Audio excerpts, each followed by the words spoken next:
Manny, there's something very special when you coach the heavyweight champion of the world.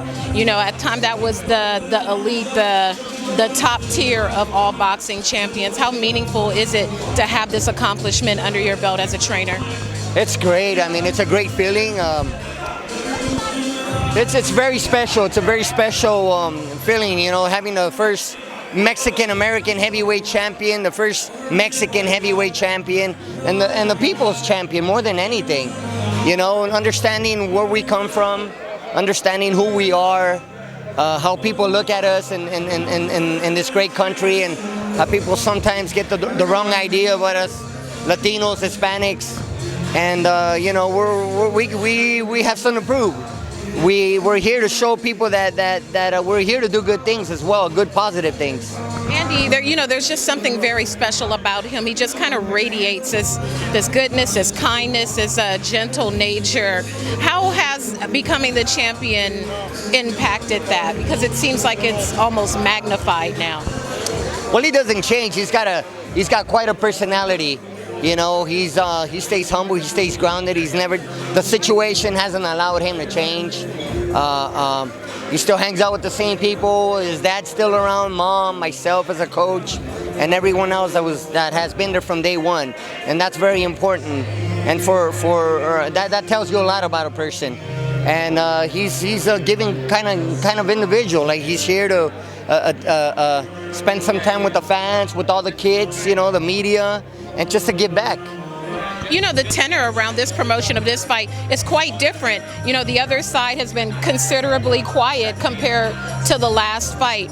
If you were on their side of thinking, what would be your mindset heading into a rematch as the champion who came up short, the former champion who came up short? Well, you know, I mean, look, I can't really speak for the other camp. They got their own ideas. They know what they're doing. If they decide not to be around media per se or the fans, that's on them. You know what I mean? It's we do it because we find plenty of time. We got plenty of time in one day to obviously be in the gym. You know, do our road work, do our conditioning work, and then obviously find time one day to come and spend some time with the media. You know, and I think we owe it to you guys. We owe it to the fans. We appreciate it greatly because, you know, we can't hop, skip, and a jump and go to the other side. Right, I got you. This is a pretty nice gym. I'm looking behind here, a chandelier. How would it be, do you think, to train in this type of gym? It's got all the extras. It's super glamorous, super modern. Well, look, this isn't where we train to begin with. You know what I mean? We're here for one day. It's a beautiful gym.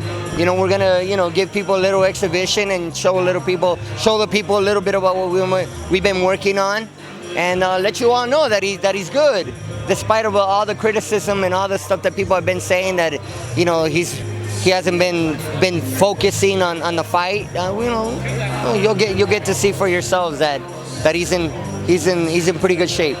As you guys await for the December rematch with Anthony Joshua, we have another very important heavyweight showdown going down with Deontay Wilder and Luis Ortiz. How does that fight play out? I believe Deontay Wilder will win this fight. I believe it'll be a little easier than the first fight. I mean, the first fight was a hell of a fight, a great fight. But I think Deontay will be able to make adjustments the second time around and do what he's got to do to win. And lastly, after everything was said and done and Andy became champion, what was the first thing you treated you or your family to after you got back home and got to soak it all in? Excuse me. Well, just having my family in New York City meant a lot to me. Having my wife and my kids there and having them attend the fight was probably, they were able to share that with me. They cried, we cried, and we celebrated together as a family. And more than anything, we thank God. We were able to thank God for everything that He's given us. You know, the opportunity to be here today and still celebrating a victory, and obviously understanding the great responsibility that we have towards all the fans to do it again. Thank you so much, Manny. Always a pleasure.